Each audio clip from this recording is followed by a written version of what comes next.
So thank you for joining us today, and thank you for choosing to be part of this spiritual community. We know you had many choices in our present virtual world, and we're glad you chose to be here with us. Today is the first Sunday of May, and under normal conditions, it would be Potluck Sunday. And during any typical year before now, winter visitors would have already left us for their summer homes or would be getting ready to leave. And any typical year, other than this one, we would still have 5 or 6 weeks before we'd be consistently seeing temperatures at or above 100 degrees during the day. And typically, people would be looking forward to summer vacations or talking about their plans to get out of town for a few weeks or a few months. Obviously, there's nothing typical about right now. And for many people, this unusual and unprecedented time is disturbing, unnerving, and unsettling. Actually, that's probably a little bit true for most of us. There's a natural bias to expect this future to resemble, at least a little bit, the past or what we know. And because most of the time it mostly has, or mostly does. And right now we're playing in new water. We don't know exactly what's going. And so in a way, we are having to let the mystery be because we don't know how things are going to turn out.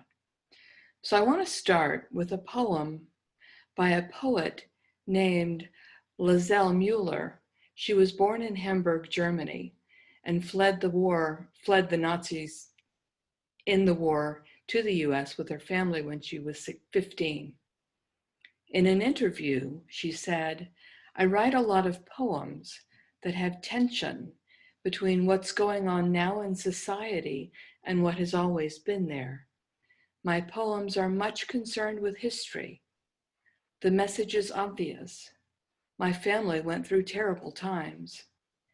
In Europe, no one has a life unaffected by history. I'm constantly aware of how privileged we Americans are because we haven't been affected individually by catastrophic things until now. So now we're looking at something that's unprecedented for us, but might actually be much more regular and familiar to other people in other places. So that's a curious piece to keep in our minds as we move through our days. But her poem, I should say her first poem today, sometimes when the light strikes at odd angles and pulls you back to childhood, and you're passing a crumbling mansion completely hidden behind old willows, or an empty convent guarded by hemlocks and giant firs standing hip to hip, you know that behind that wall, under the uncut hair of the willows, something secret is going on, so marvelous and dangerous that if you crawled through and saw it, you would either die or be happy forever. We're living in a time and a space that's so unfamiliar to us, so unknown, so undependable, and so unpredictable, it's not a surprise that we would love to return to something resembling the old normal that we're used to and comfortable with. This month's theme is the rearview mirror. Now, in your car, when you're driving, there are only a few times when the information behind you is important enough to create an immediate reaction from you.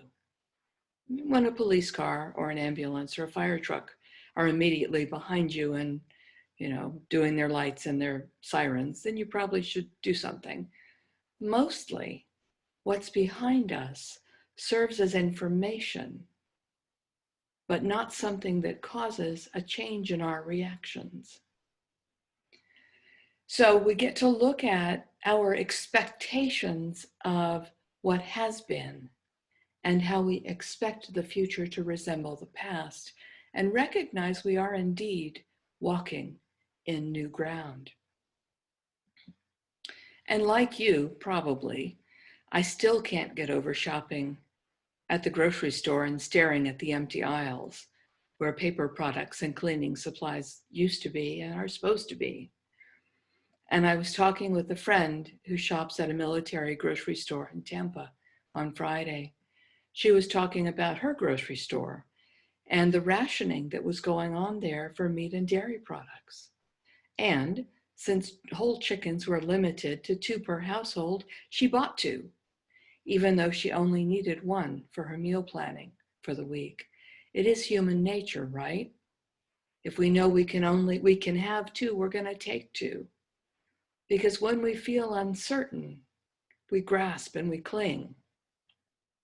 Even if we know it's probably the wrong choice for us to make, for the society as a whole, it's something that we tend to do. And Buddhism says grasping and clinging is a primary source of suffering. And it helps to remember that, I think, when we start reaching for that second chicken that we don't need just because we are allowed to take it. Because when we start grasping and clinging and trying to hold on to what isn't beneficial for us necessarily, we are creating suffering for ourselves because we're creating a sense of lack. And we're creating a sense of desperation and shortage. Part of the difficulty with this idea is that sometimes it's really hard to figure out and understand how things actually are.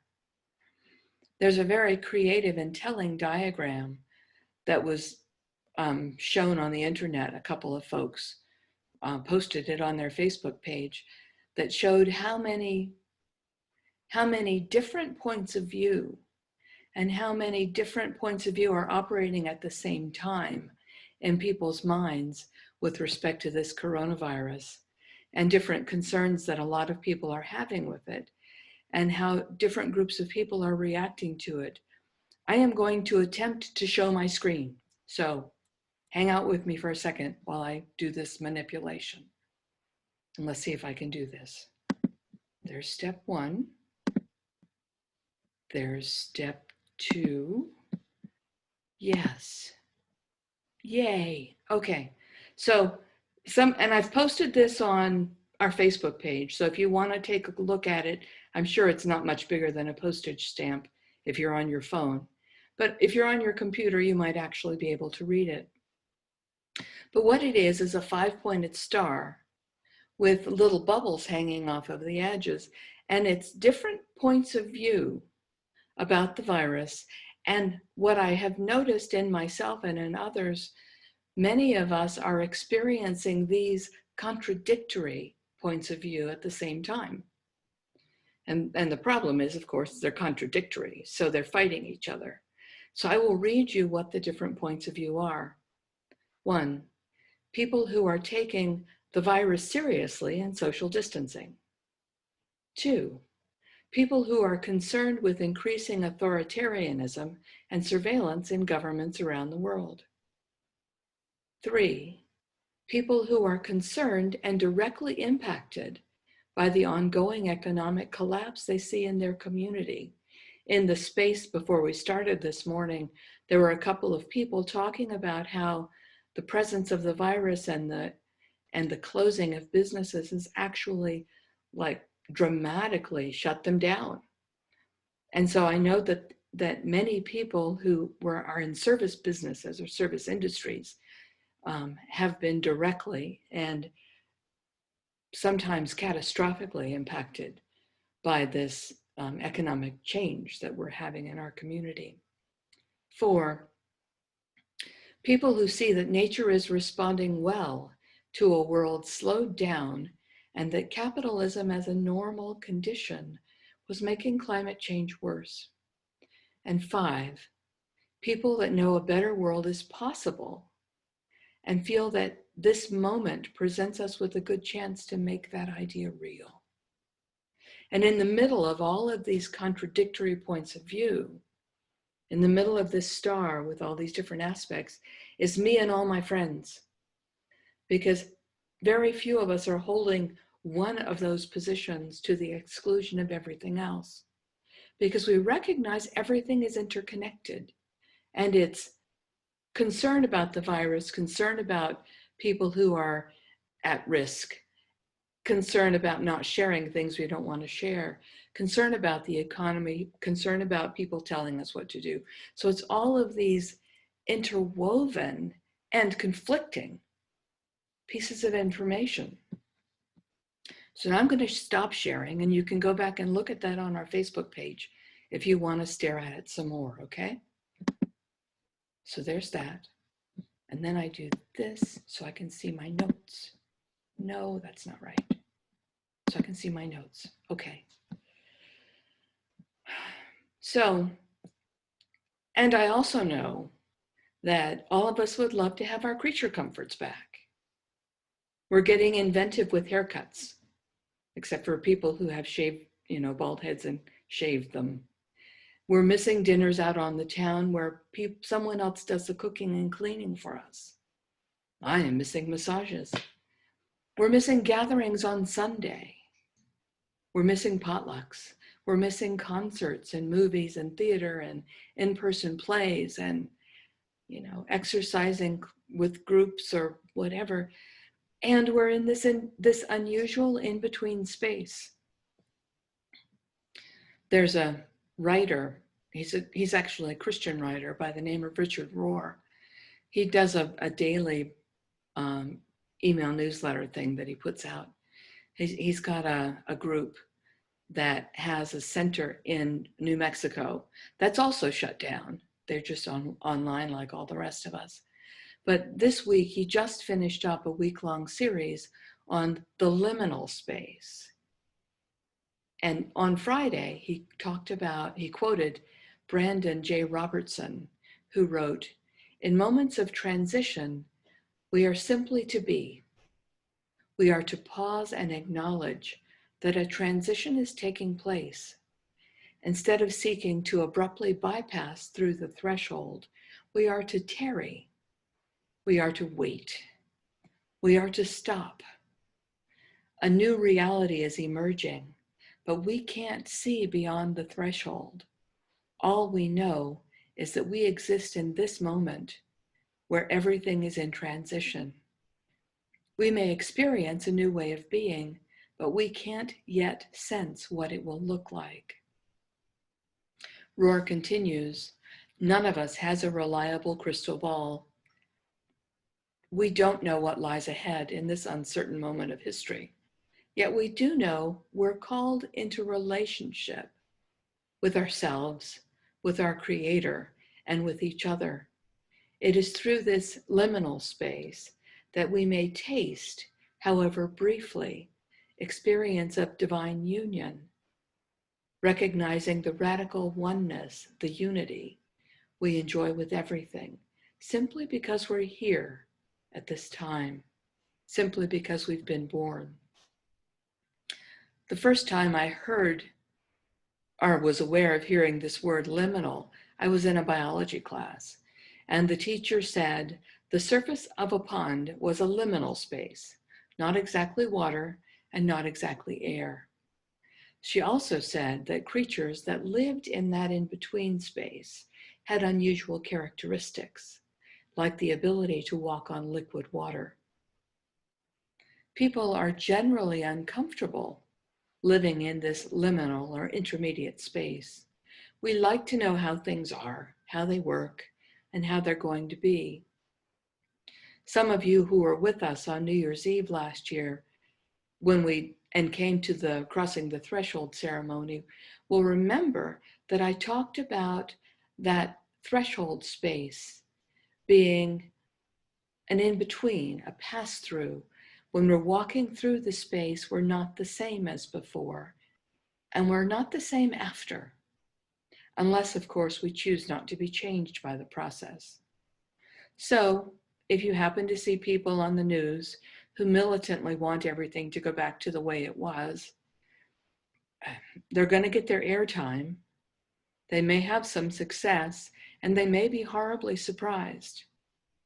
We don't know yet, and I'm not going to pretend I can predict what will happen.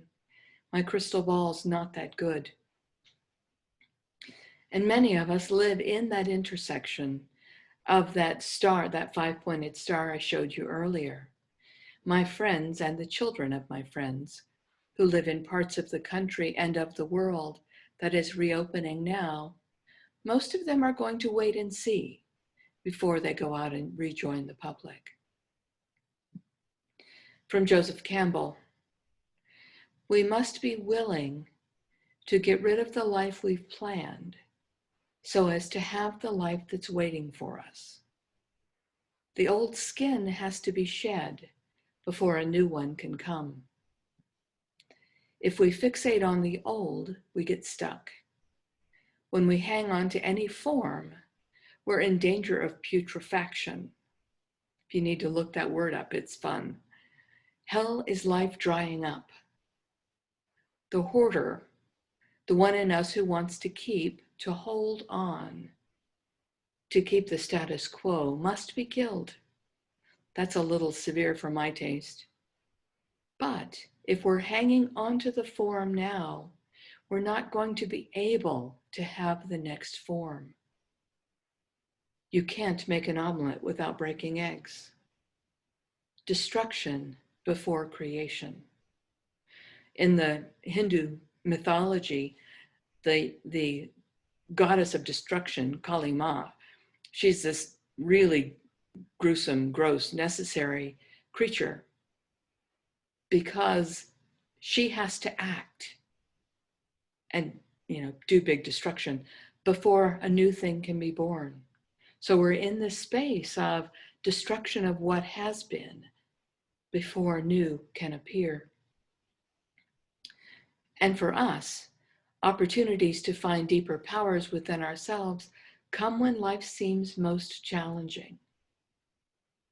And then Campbell's challenge to us, negativism to the pain and ferocity of life is negativism to life. We are not there unless we can accept all of it. We're not there unless we can see the God in it.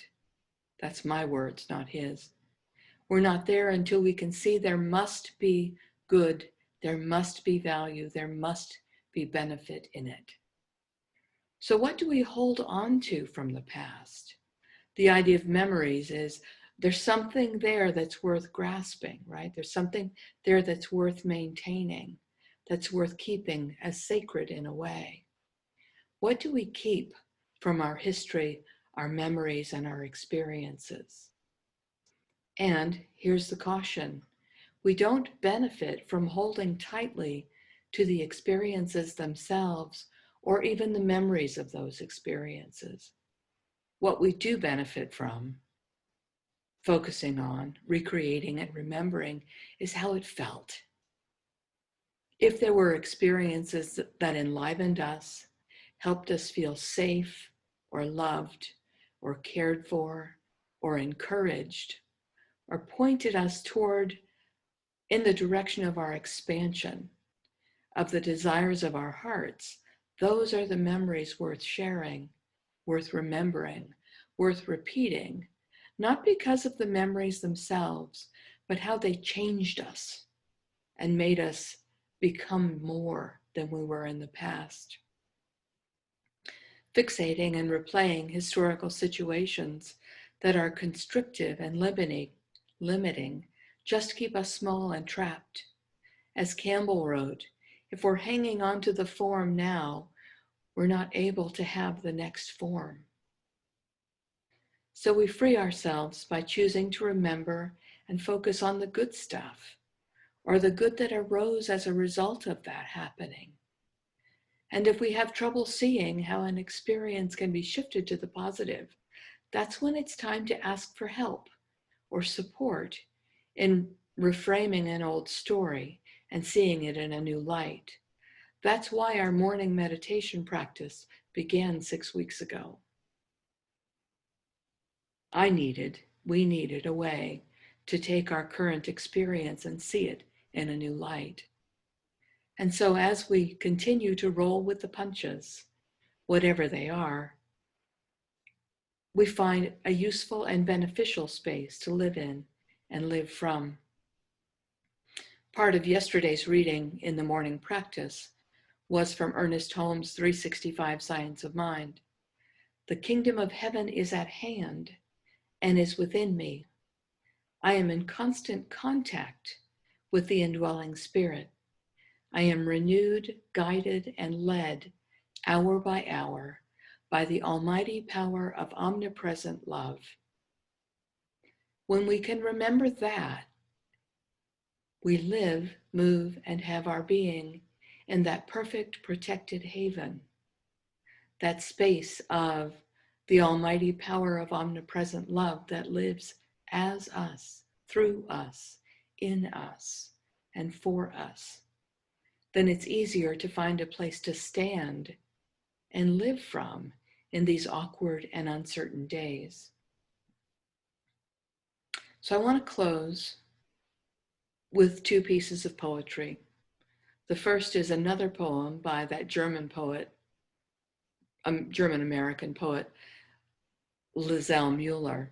She's writing about science fiction, but really she's not, which is true about any good poet or any good musician.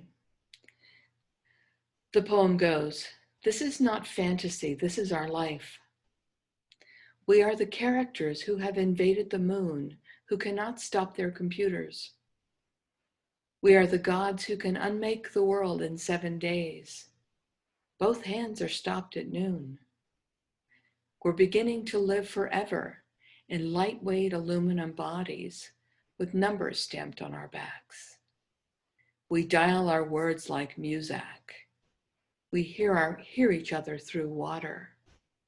That genre is dead. It needs to be dead.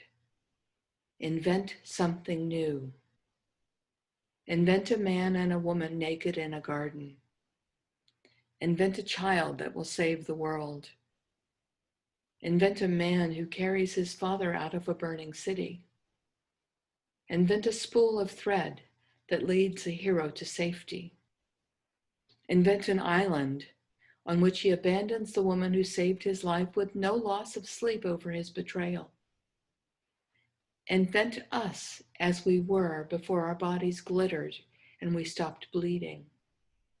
Invent a shepherd who kills a giant, a girl who grows into a tree, a woman who refuses to turn her back on the past and is changed to salt, a boy who steals his brother's birthright and becomes the head of a nation. Invent real tears, hard love, slow-spoken ancient words, difficult as a child's first steps across a room. And then I want to read a short piece by Margaret Fairless Barber. She was the one who was in the description of today's talk, a different section from her book. We let slip the ideal for what we call the real, and the golden dreams vanish while we clutch at phantoms. We speed along life's pathway, counting to the full the 60 minutes of every hour, yet the race is not to the swift or the battle to the strong. Lying here in this quiet backwater, it's hard to believe that the outer world is turbulent with storm and stress, and the ebb and flow of uncertain tides. The little yellow cat rolling on its back in the daisies, the staid tortoise making a stately meal off the buttercups near me. These are great events in this haven of peace. And yet, looking back to the work days, I know how much goodness and loving kindness there is underneath the froth and the foam. If we do not know ourselves, we most certainly cannot know our brothers and sisters. That revelation awaits us. To have faith is to create. To have hope is to call down blessing. To have love is to work miracles. Above all, let us see visions, visions of color and light, of green fields and broad rivers, of palaces laid with fair colors and gardens. So as I encourage each of us to look at what we love from our pasts and bring that experience of that desire, that feeling, that sensation of yes, bring that with us into this new day. In doing that, we bless ourselves and we bless everybody else. Thank you for being with us today.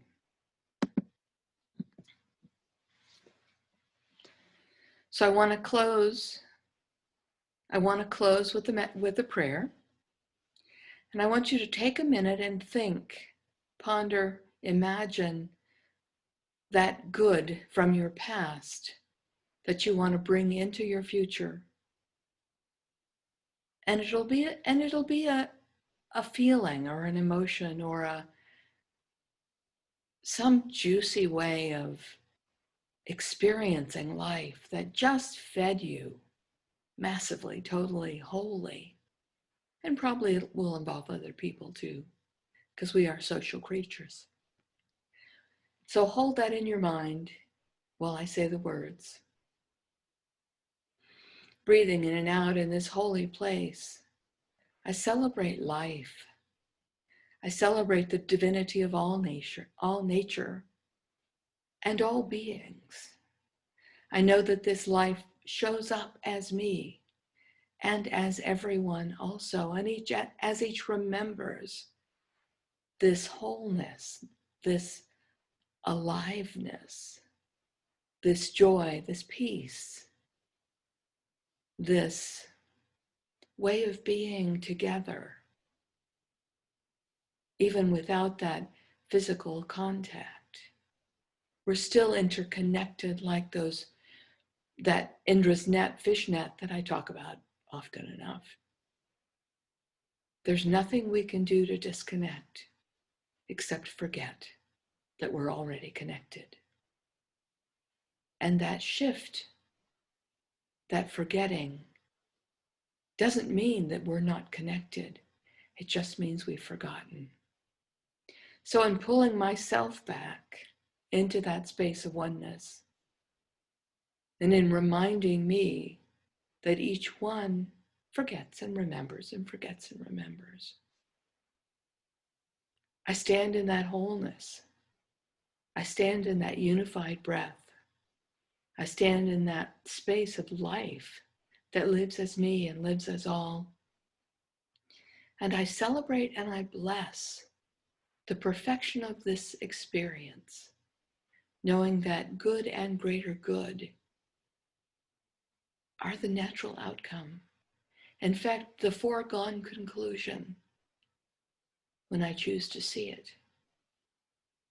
I bless this awareness and I relax into it, knowing that the outcome has already been decided, good and more good, and I let it be.